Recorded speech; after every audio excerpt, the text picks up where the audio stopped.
Hello everybody and welcome. I'm so glad you're here. My name is Kelsey Derringer and I am the Professional Development Coordinator for BirdBrain Technologies. Right there. And that means that I get to work with teachers and students all over the world to bring creative robotics into the classroom. And that could be any classroom, including an English classroom. We're going to be talking about Shakespeare today. But before we get too far into it, I have a couple of special people to introduce you to. As always, we are joined by our director and producer, Matt the Robot. Hey, Matt. Hey, Kelsey. How's it going today? I'm good. How you doing? I'm doing well. I'm going to be monitoring the chats that are coming in from Facebook.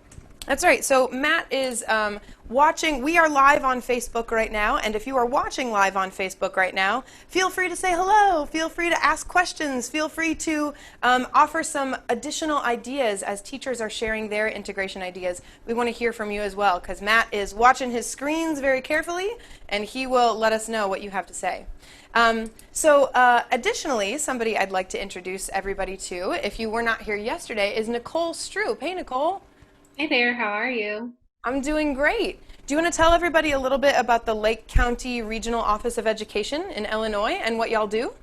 Yeah, absolutely. So we work with all the districts in our county and help support professional development for them. That could be in-house workshops, that could be us going out to the districts and supporting any district initiatives. We also have a variety of free webinars that we're offering and online courses that people can take for anytime, anywhere learning. So we're doing plenty of things. People outside the county and outside the state are welcome to go to our website and check out all those things, because you can also do those professional developments there as well and join us in anything that we have coming up in the future.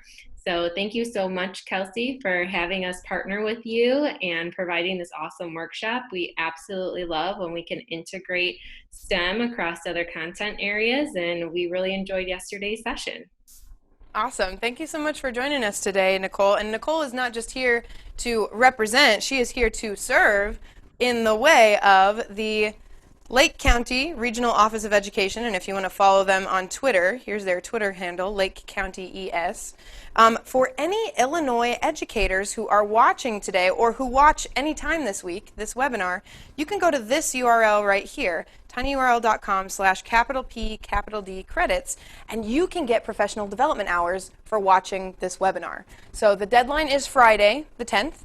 So if you are an Illinois educator or if you know any Illinois educators, be sure to send them this link because they can get free professional development hours. So we love partnering with organizations like Lake County ROE to offer more to our BirdBrain educators out there for the work that you're doing. And thank you so much to the Lake County ROE for offering that up. But it's not just me, it's not just Matt, it's not just Nicole. We actually have a whole team of teachers here. Do you guys all want to wave hello to the people on Facebook? Hello, Facebook. So you guys are basically our panel today as we talk about how to teach ELA through creative robotics. So I thought we'd start by just going over what we did yesterday with students, doing a quick overview of the projects. And then I know some of the teachers here, we were talking right before we started streaming, some of you guys have some great questions to launch us into what we're teaching and why we're teaching it. So the first project I want to take a look at is this one right here. So we were talking about Shakespeare. This is that famous scene from Romeo and Juliet where Romeo, I don't know if you can see on his chest, it says R, and here's Mercutio, and here's Tybalt. And these characters, this is right after Romeo has just secretly married that girl, what was her name? Oh yeah, Juliet. And Tybalt comes into the fray, and he comes in and he's trying to fight Romeo. Mercutio is not about it, so these two get into a fight. And so what we did is we coded our hummingbird, if you can see that back here. We coded it when we hit different buttons, the different characters would move. And then we were reading the characters' lines over the movements that they were doing. So let me pull that up really quick. Matt, would you mind helping me do one last dramatic reenactment of this little scene? Oh, I'd be happy to. Okay, you make just a fantastical Romeo. I'm going to be Tybalt, and Matt's going to be Romeo. But you can see as I hit the different buttons, the different characters are going to move. So it starts with Tybalt, and Tybalt says, Romeo, the love I bear thee can afford no better term than this. Thou art a villain. I do protest I never injured thee, but love thee better than thou canst devise, till thou know the reason of my love. And so, good Capulet, which name I tender as dearly as mine own, be satisfied. And then Mercutio says, Oh, calm, dishonorable, vile submission. All staccato carries it away. Tybalt, you rat catcher, will you walk? and then Tybalt says, I am for you. And then they fight. And so when I shake the hummingbird, that causes this circle down here, which has another motor on it underneath. I'll lift it up so you can see it on the bottom here. That motor that's mounted underneath there. You can see we have very sophisticated building materials here at BirdBrain Home Depot boxes left over from times we've moved. But so each of those different actions that I took, or different inputs that I did on the hummingbird, controlled different characters. So the A button controlled Tybalt, B controlled Romeo, A and B together controlled Mercutio, and then shaking it controlled the two of them to spin around each other and fight. And the way that we taught this was using a platform called Microbit Classroom, so that the students at home, we sent them that code that we started with, and then they were able to edit that code and change things about it. And on Zoom, they just raised their hands and let us know when they were ready, and then we would download their code onto the robot. And as they kind of told us, like, oh, we think it should be, I think they're going to be moving really, it's going to be action-packed, or it's going to be silly.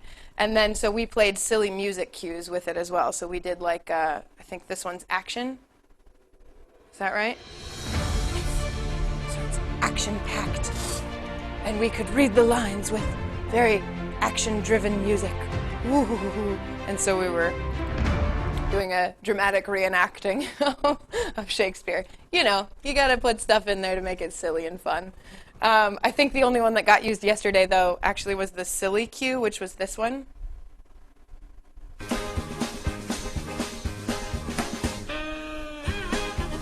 Very silly. So, very appropriate music for Shakespeare, no? I think so.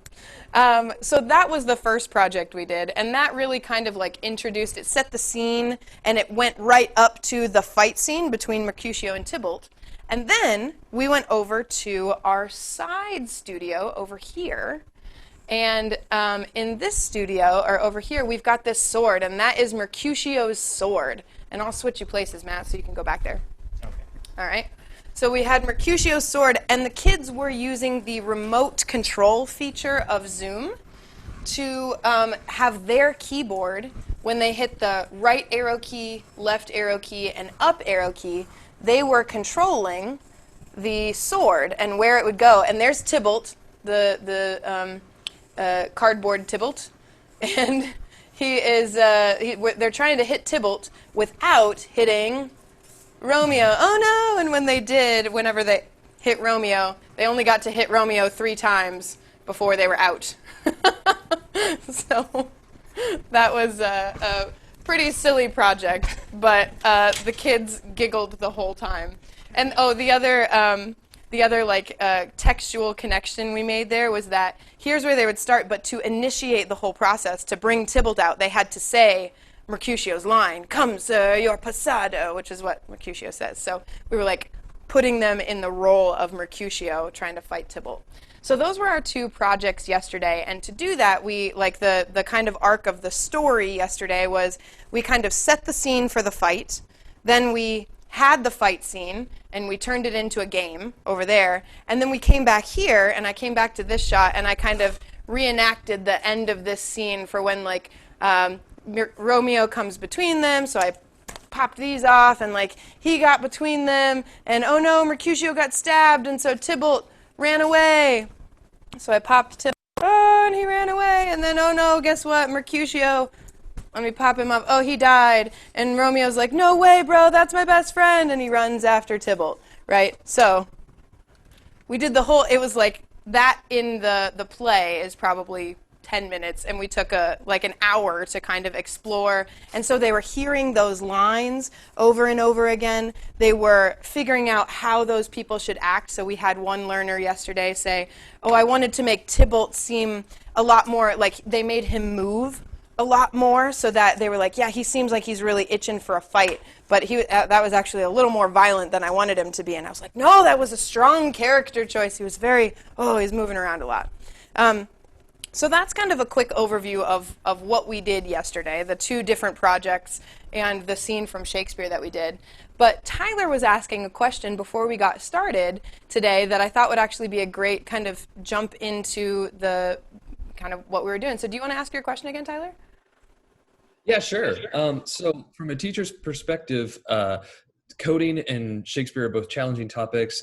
Some could argue they have some things in common, a lot of things not in common. So what was your target strategy? What was your, what pedagogical guidelines did you guys use to combine these 2 together into the lessons you created? What strengths does it have? Where are there great opportunities? So what was your thinking behind combining these 2 together? Thanks.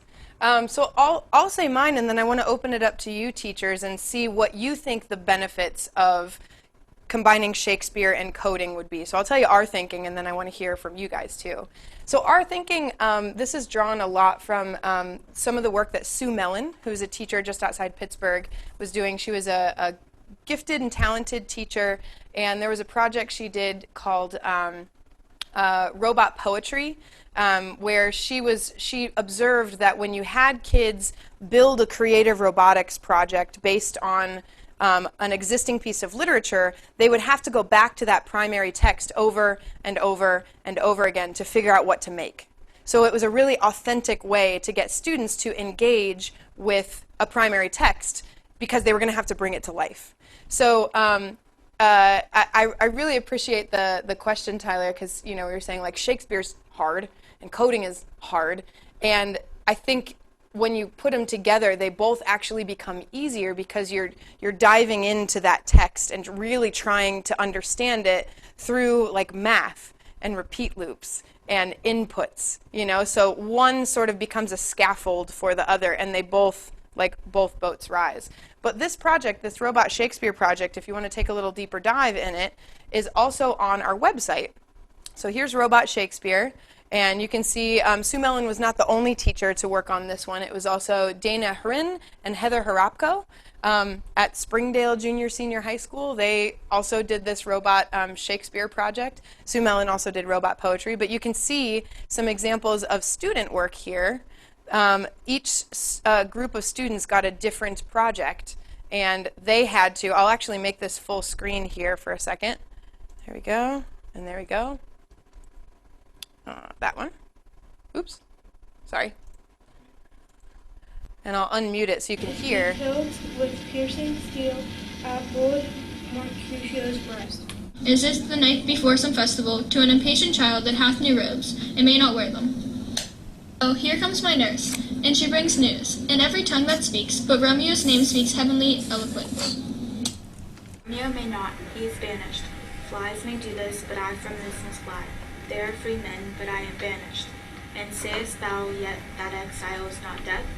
Romeo I come, this do I drink. This one is terrifying to me. Ah! Ah! I'll pause it there.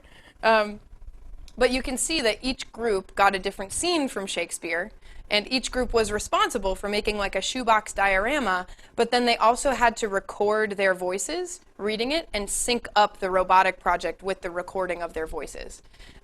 So like my two aims in combining, well, my 3 aims in combining ELA and creative robotics are, because I'm an English teacher, that's what my background is in, and so I love that, I get really passionate about that. 2 is to engage students in primary texts, particularly with this project. And 3 is something that I call like robot yoga or robot Pilates or educational Pilates, which is like you take 2 things that are really far apart and you make them touch. So like coding is like, oh, it's math and logic, and English is like, oh, it's feelings and pretty words.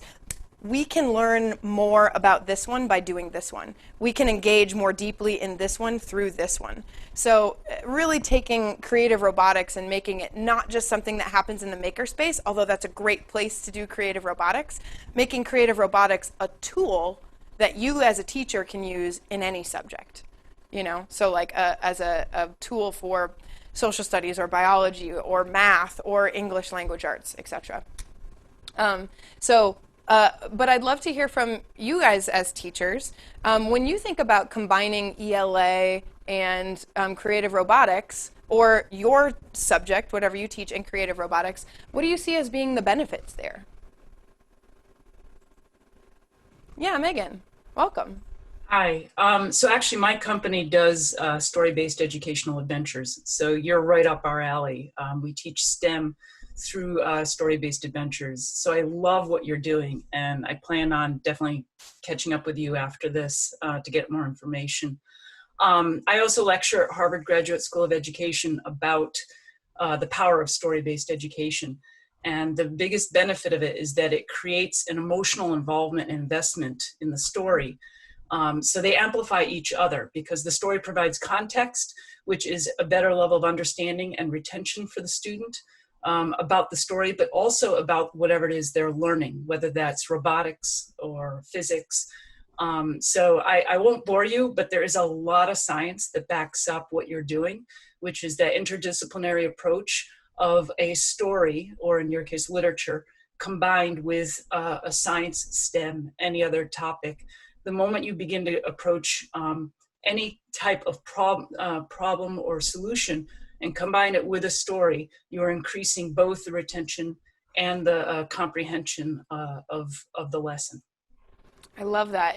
I definitely want to check out these like story-based STEM lessons too. Sure. You said your company. What is your company? Guardian Adventures. So we're actually running online summer camps right now. But for an example, the kids play a game where they play a hero in the story. So it's based on Joseph Campbell's, a lot of his hero's journey and the archetypes. And it's just like a video game, but it's actually usually done live, but we had to move online during the pandemic. Sure. And in order to power up and cast spells like a mage, they have to learn physics because all the spells are based in physics. So if you stop a 7-year-old on the battlefield as they're going up against a bunch of zombies, they will able to recite and demonstrate Newton's laws of physics to you, because that's what's required for your first level of spells. So they don't see it as being education. They see it as, this is what I need to do in order to solve the mystery or be a part of the story. So I really, and then the stories we pursue are cultural stories. So they're myths and legends based in, this year it's Moroccan stories. So they're exploring the myths and legends of Moroccan. Previous year it was Syrian. Year before that was American Indian with emphasis on Arawak tribes. I want to pick up on something that you were, like two bits that you were talking about of like, we're tapping into something that humans are really good at, which is telling stories and learning from stories. Since we were in caves, that's how we learned. I could just totally, I'll catch up with you later on. I'll give you lots of background on this. Yeah. That's awesome.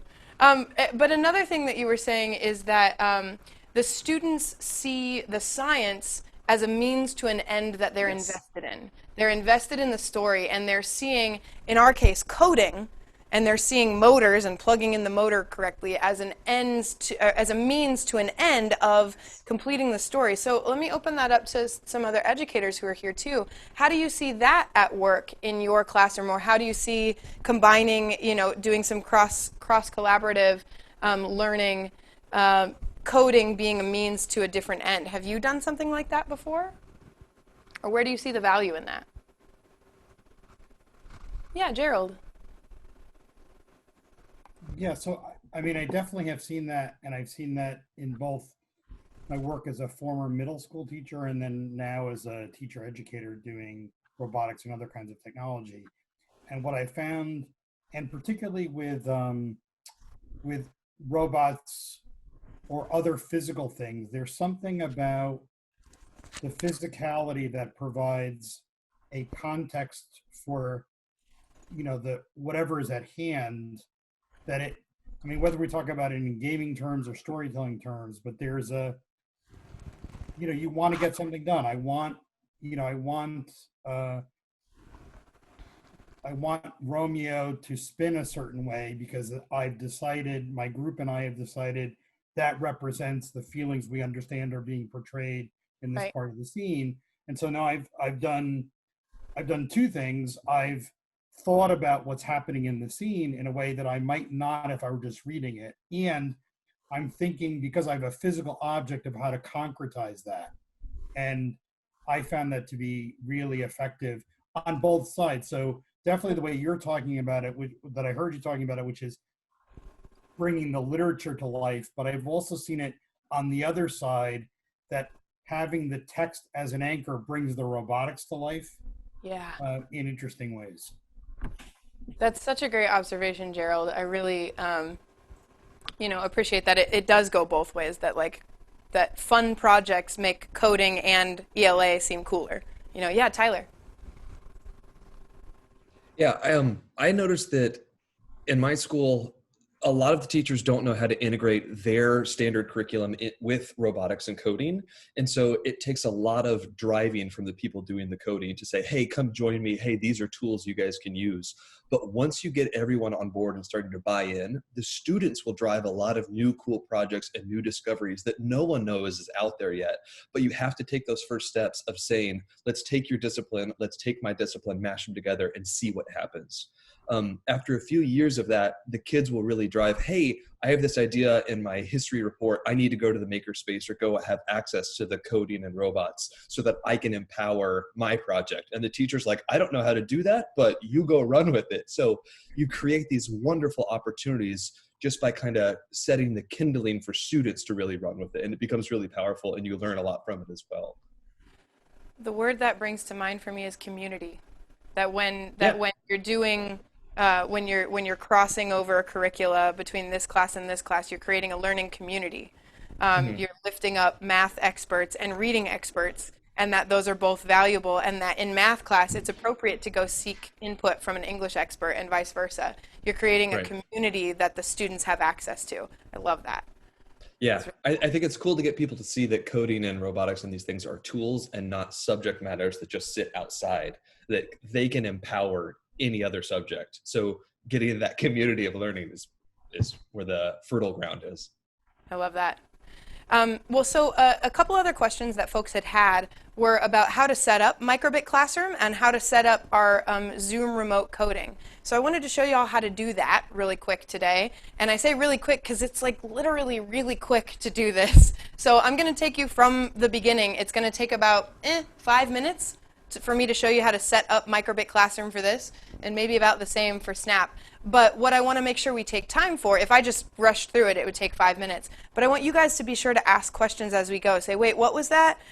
How did that work? How did you find that, etc. So I'm going to come over here and share my screen and show you how to set up Microbit Classroom just really simply and easily. So I just Google Microbit Classroom. You'll want to use Chrome as your browser. That we found that works best. Your students will want to use Chrome as well, whether they are on a laptop or a Chromebook or an iPad. If they're using Chrome, it works pretty good. So you can see that here's where I was yesterday. It says, do you want to restart the activity? And I don't. I want to make a new one. So I'm going to say, nah, just delete it. But I could restart the activity from yesterday. If you're on the same computer, you can pull it back up. So I'm going to call this one Robot Shakespeare. Hopefully I spelled Shakespeare right. Fingers crossed. So then you say launch classroom. You choose what language you want it to be in. I chose MakeCode. You could choose MakeCode or Python. MakeCode is a block-based coding language. So it tells you the instructions. It's like, it says, okay, complete your code setup, share the joining details. It has all of this. And if you're like, wait, where is that? You can click this like show me, and it'll show you. This is set up so nicely and easily for educators. But once I've started this Microbit Classroom, I go to this dashboard. Now this is how we do it. I also join the classroom as a student. So these are the joining details that I would need. You guys don't need to join today unless you want to, but I'm going to enter in, I'm going to go to microbit.org/join, silver, hamster, bicycle, stopwatch. Okay. Microbit.org/join, and notice I'm not even going to like an incognito tab to do this. Silver, hamster, what was it, bicycle? Stopwatch? Let me check and make sure. Yep. And then this pin, 85, 95, 22. 85, 95, 22. Great. I can enter in my name. And what I do when I join as a student is I always put AA on the front so that I'm at the top of the alphabet, so I'm easier to find because I want to be able to find this easy. So I'll say AA Kelsey. If I want to have multiple different codes and stuff, I'll have Kelsey 1 and Kelsey 2 and Kelsey 3. I can join as a student from multiple different tabs, and that's fine. But when I get in here, you'll see it just looks like MakeCode. It's got basically all the same features as MakeCode. It's got the little simulator. It's got all the blocks. I will need to add in Hummingbird blocks. So I go to Advanced. I add this Hummingbird extension. And now I also have Hummingbird blocks. I'll zoom in a little bit there so you can see it. See how it says Hummingbird on there now? So now I've got all the Hummingbird blocks I need. And then I already built the code for this in MakeCode. And here's how easy it is to get code from MakeCode. Here's the code I built in MakeCode just on my own time. I also save this code in like a Google Doc or something so it's easy to find. I can copy this and put it into Microbit Classroom by going to the JavaScript version up here. I don't know how to code in JavaScript, but I do know how to copy and paste, which is what I'm going to do right now. Go to JavaScript here. Oops. Paste it. And hey, look, all those blocks just appeared in Microbit Classroom. Yeah, love it. So now, if I zoom out, you can see this is the code that when A is pressed, it controls Tibble. When B is pressed, when A and B are pressed, when it's shaken, that's that code I showed you all from the beginning here. And so now, if I go back to the teacher part of it, I can see the student code. Now, right now, AA Kelsey is the only one who's joined. But if other people were on here, I can share Kelsey's code with other students when there are other students in the class. And this is why we sign in as a student. I can share other students' code. I could share Gerald, the student's code, if Gerald was signed in. I could share Gerald's code with Kelsey, and then I could download it. So the ability to share a student's code with the teacher right now doesn't exist, but the ability to share a student's code with another student's code does exist. That's why we sign in as a student. So when you're watching the webinar from yesterday and you see somebody raises their hand and says, you know, Kelsey, can you put my code on the robot? That's how we do that. It literally took, called it 5 minutes to set up Microbit Classroom. Now the thing I did beforehand was like code this robot, but it's pretty simple code. But it's just so easy to set up. And then we'll do a split screen or something like this, and we bring up the dashboard. And so our students, or we'll put this information in the Zoom chat. And so they'll join it, and as they join, you see them come up down here as a teacher. And then when you go to the student code, you can click around on all those different students when there are students there and see what they're working on. And check in with them and go, hey, Sandra, you're doing something cool there. What are you doing? What's happening with those motors, right? And you can share your screen or whatever and show that code to other students as well. This works great virtually, but it had been in the works long before Corona was around, so it's also a great tool to use in a physical classroom as well. And also, when we're thinking about going back to school and thinking about hybrid learning environments where like maybe it's an A-B schedule, and maybe sometimes you might have some kids in class and some kids at home, and they're learning together though, and all those different things. Microbit Classroom, I think, is a great way to bring those students together. Maybe some of the kids are in the classroom and they have your tools, and some of the kids are at home, and they could be coding and influencing that code and talking on Zoom with they can be in a group working on a project when only some of them are in the classroom. I love Microbit Classroom. It's like my favorite discovery of 2020, and I also discovered a new wing place, so I'm just saying that's a big deal. Okay, so let me go to gallery view and check in with all of you guys. What questions do you have about Microbit Classroom or about this project in particular, or building projects? Yeah, Sandra. What do the robots look like in the back so we can see how you actually made it? Totally. Let me show you. All right. So Matt is actually going to come with the assist here. We have a cool, it's stalled actually. It'll take a second. Okay, good. So we've got another camera here where you can see also Home Depot boxes. But you can see they're all plugged into the Hummingbird back here. It's just 4 motors. There's nothing else plugged in. If we kind of look at it from the front and then the side, you can see like the little archway. We have a little thing built right here, and I think, no, I glued it in. But that's just a motor kind of, we cut a little hole for the motor to poke through back here. I can turn this light on, you can see it a little better. There we go. So that motor's just poking back through. These are, you can see where the motor's on there on the front. We glued the servo horns, which pop off of the motors. We glued those onto the back. These are each their own microbit with a battery pack.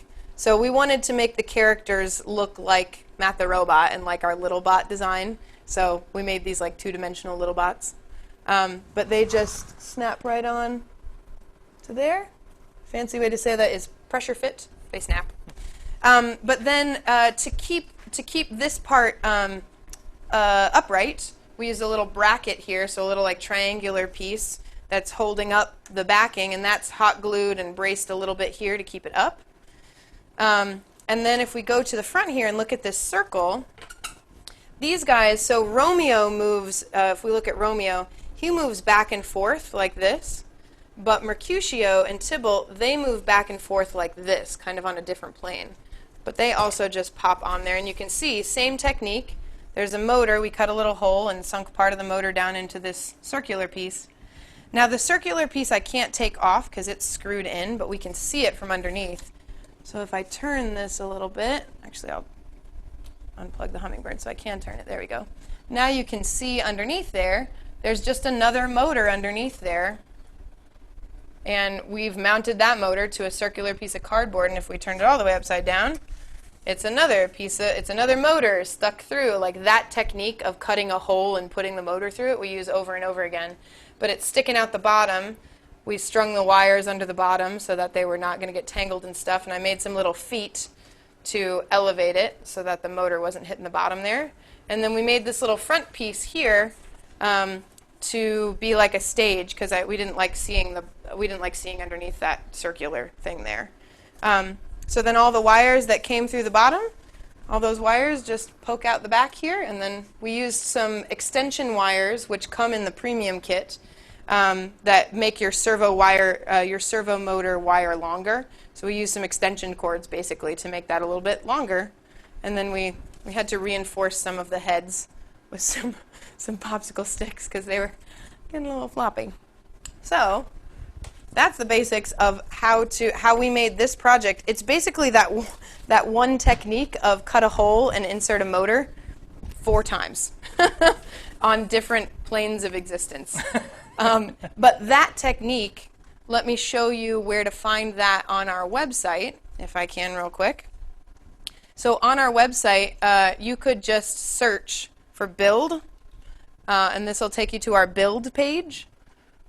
In some iteration, Hummingbird bit, build, there we go.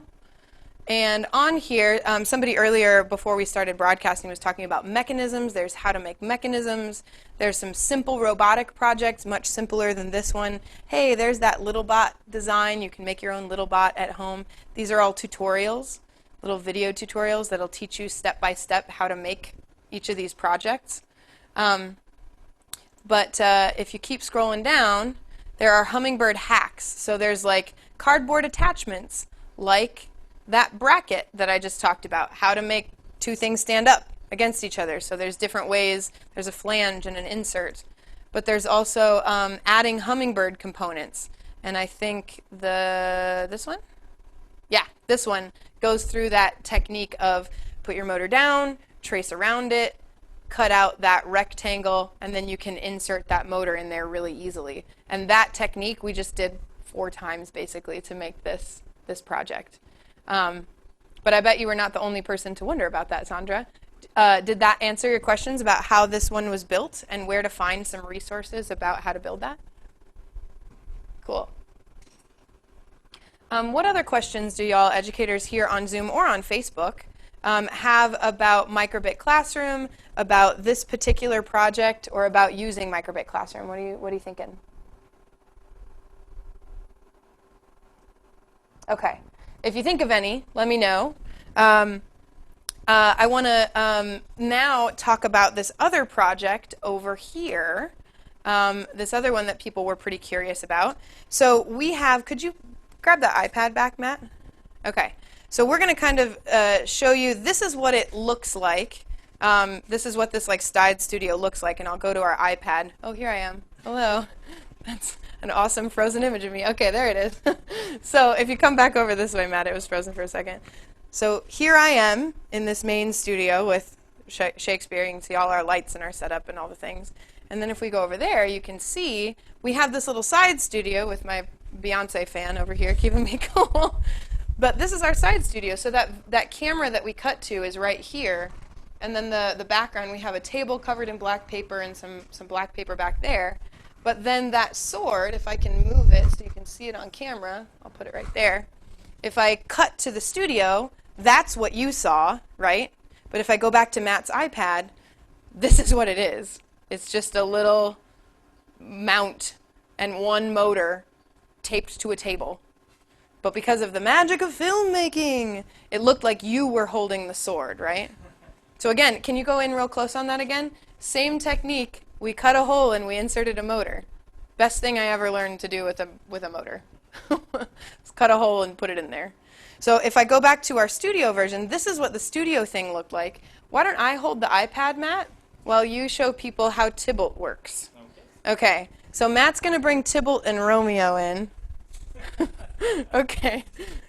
Here's Tybalt and Romeo.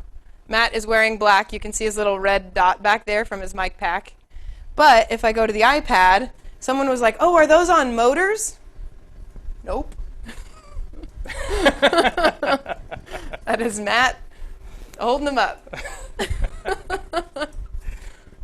Yep. Pretty simple. Yep. Yeah.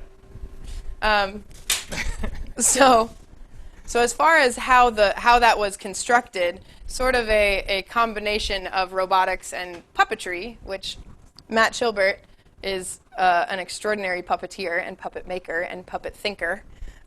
So he has a lot to contribute on that. But then the question of how did we set this up so that students could code and control that? What we did is we just went to Snap, the coding language, Snap. Are you signed into this meeting, Matt, as Matt the Robot? I am not. However, the easiest way might actually be to, I disconnected from that robot on my computer, so the easiest way might be to connect on this computer. Yeah, go for it. Do you want to see what that process looks like? Yeah, so Matt's going to talk us through this process of just like you connect your Hummingbird via Bluetooth to Snap, the coding language, and Matt's going to show us that. So here we are at our desktop. I'm going to go ahead and open the Bluebird connector.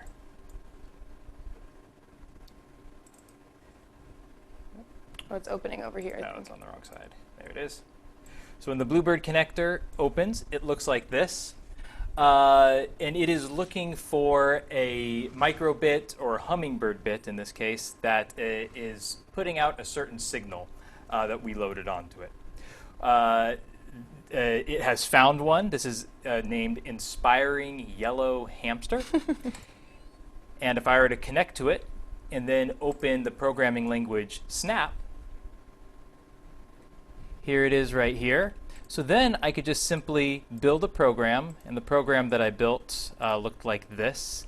I had an event that said when up arrow pressed.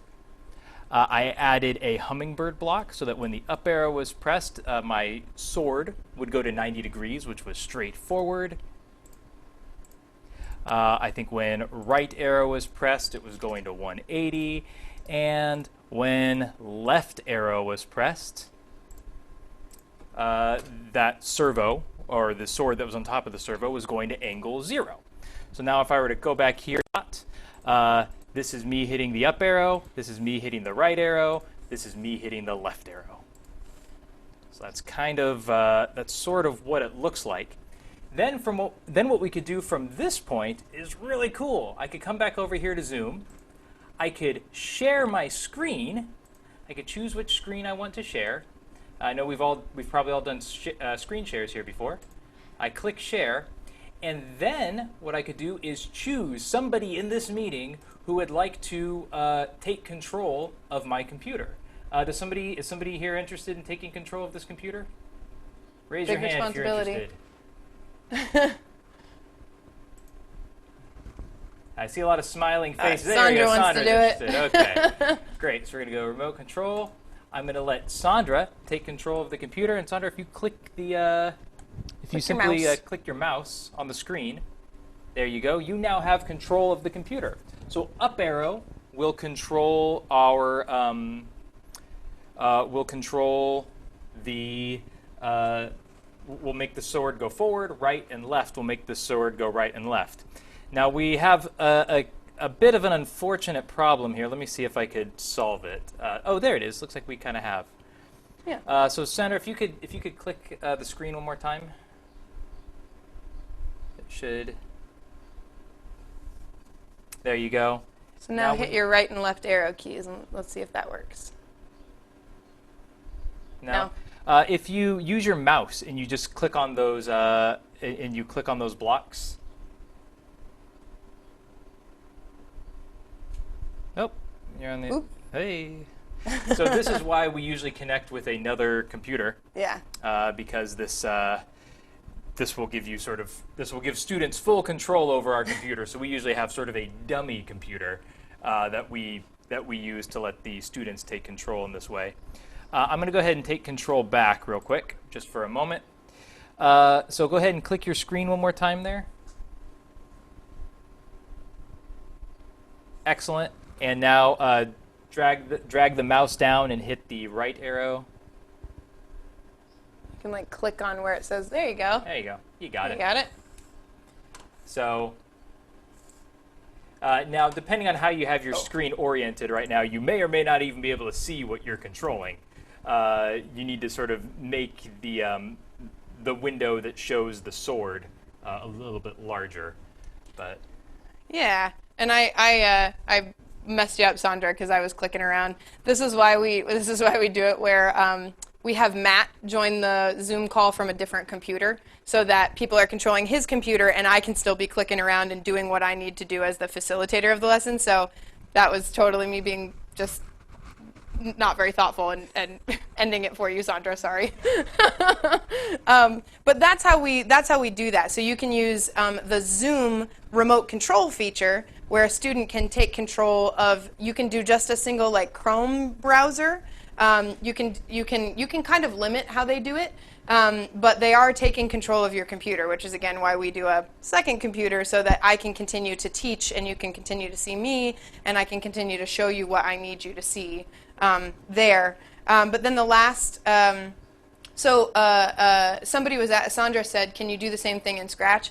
Yeah. This Microbit classroom, you've got to use MakeCode or Python or JavaScript, but with Zoom remote coding, you can use any product, so it doesn't have to be a Hummingbird. You could use Arduino. You can use any programming language because you're just giving students control of your screen, of your keyboard, of your computer.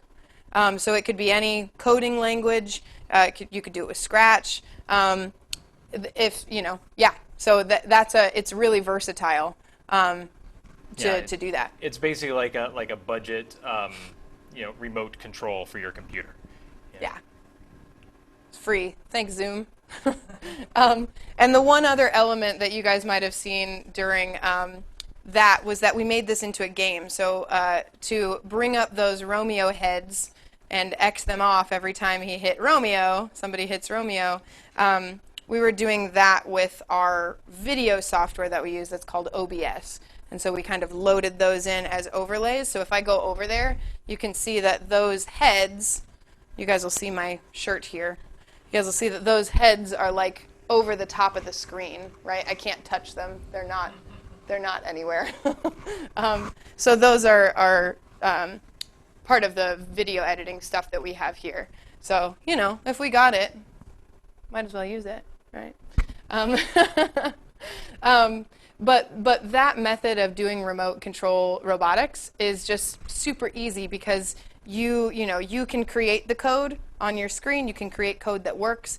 The drawback is that only one student at a time can play with it, and you guys saw Sandra was the only student who could play with it. The thing I like about Microbit Classroom is that everybody can be working independently, and when they're ready, you can put their code on the robot, right? But in when you're doing that remote control, if you've got the code there, they can only control your code. And when a student changes something, when the next student comes on and has a turn, then they're dealing with whatever the student left over. There's one other method of doing remote control robotics that we've come up with and found to be useful. And you can see an example of that on our website.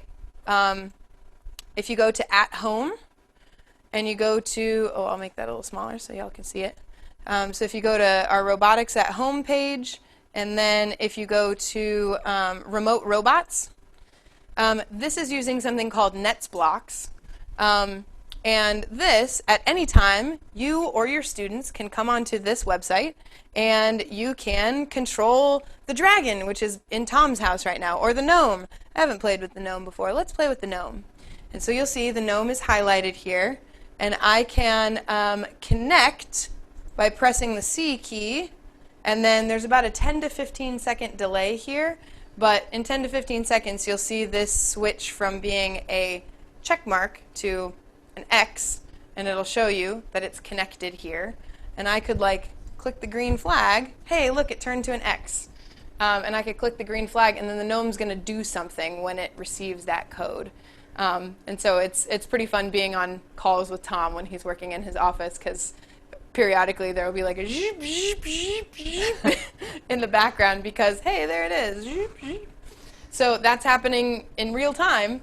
Your students can do coding through Blocks. And there is a webinar on the BirdBrain YouTube page that explains how to do each of those 3 different methods. They all kind of have their pros and cons. Yeah. And it's worth noting that 10 or 15 second delay was actually due to the Nest Cam that is set up in Tom's office. Blocks is actually almost immediate. There's about a half-second delay between when the student pushes the button and the robot activates. And we've tested that with a student in Germany, and it is still only a half a second. So. Pretty awesome. Whatever satellite we're bouncing off of is dope. Tyler asked, can multiple students be working on the same code in Microbit Classroom? It's not. It's you can send the same code to multiple students, but they're each going to be working on it on their own. Like from different computers, they can't be working on the same project, as far as I know. If they're on different computers, they'll be each working independently.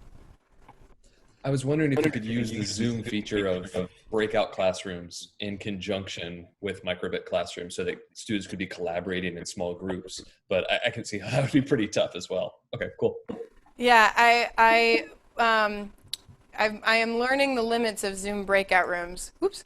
And but I think that Microbit Classroom is mostly designed for individual students to be working independently. Mm-hmm. So, yeah. Gerald had his hand up as well. What's up, Gerald?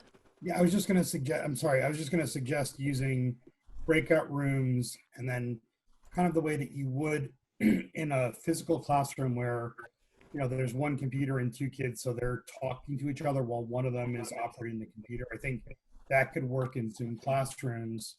I guess it would be great if they could actually collaborate on the code in the same tool, but I think the Zoom breakout may be a way to deal with that.